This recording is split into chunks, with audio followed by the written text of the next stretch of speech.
All right, good afternoon, everybody. This is Michelle Scaife again with Better Living for Texans in Montgomery County. Today we're taking a little tour through our county extension gardens, and this time we're visiting our herb garden, our herbal demonstration garden. As you can see, there's a whole lot growing on here, but today we're going to stroll this way and take a look at a very specific garden. I want to introduce you to something called the Keyhole garden. So when you look at this, you'll notice this particular garden is about waist high. Very deep garden plan here. And it kind of inverts, kind of dips in right here and makes this what we call a keyhole design. Now the reason behind that, these were developed in small areas of a backyard or a patio or a family area where the soil was really bad. So they took the time to really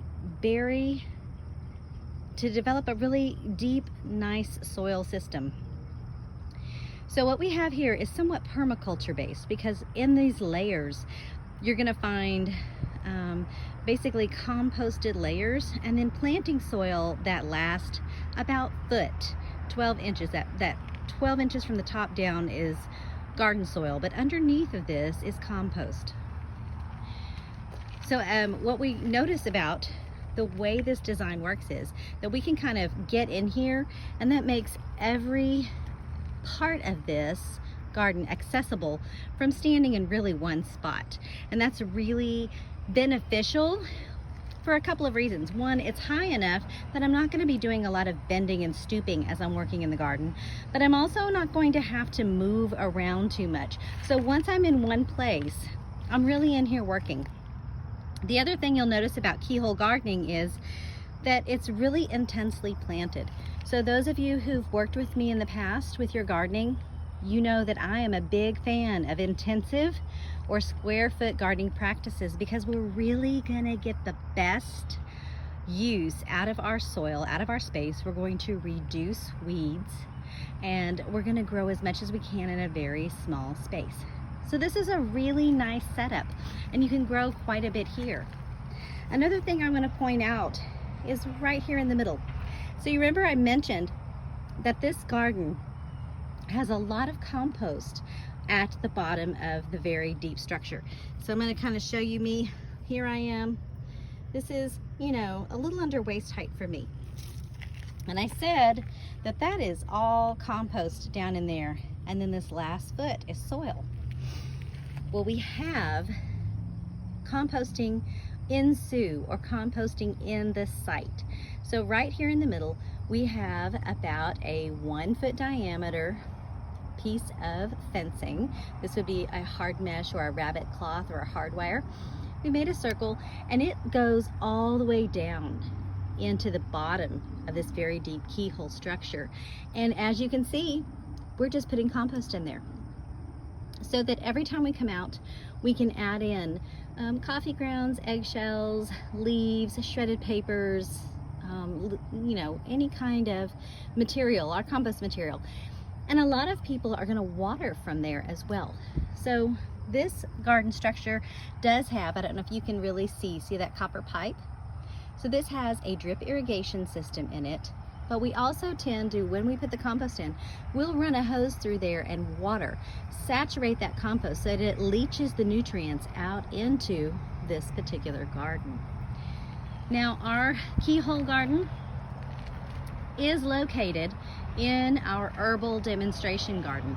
So this particular garden is very intensely planted with herbs, fresh, beautiful, fragrant, local herbs. It doesn't have to be herbs. I want you to understand that a keyhole garden like this can be a great variety of plants.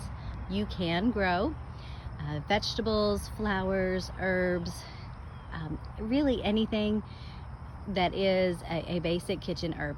And that's kind of nice. Now this one isn't very big either. As you'll notice, it's a rather small keyhole garden. A keyhole garden can be as small or as large as you want it to be, as fits your space, but this one happens to be fairly small and is filled with pretty much culinary herbs that would be used in the kitchen garden. So it's pretty, it's functional. This one does have a part shade structure on it. This particular area of our demonstration gardens, as you can see, gets quite a bit of intense, hot, full sun during the day. And the master gardeners who developed this particular keyhole garden did put a structure there to give it some relief during the most hot parts of the day. Now, as a bonus, there's just one more thing I want to show you. I'm going to walk around here so I can get a better look at him. But here in our beautiful demonstration garden, in our little keyhole garden, is a swallowtail caterpillar. Do you see him? Isn't he beautiful? The swallowtail caterpillar, just as a side note, is our state caterpillar, our state butterfly, and he loves dill plants. This is on a dill. So if you're planting dill in your garden, please know you're probably going to have some of these pretty caterpillars. I mean, just look how pretty he is. And when you touch him, you know, a lot of times, oh, he's not going to do it. Sometimes they'll rear up and they'll flick out these two little orange antennas. But he's quite busy nibbling today in the beautiful sunshine. All right, that is our extension keyhole garden. If you have any questions, drop them in the comment box. Let's chat.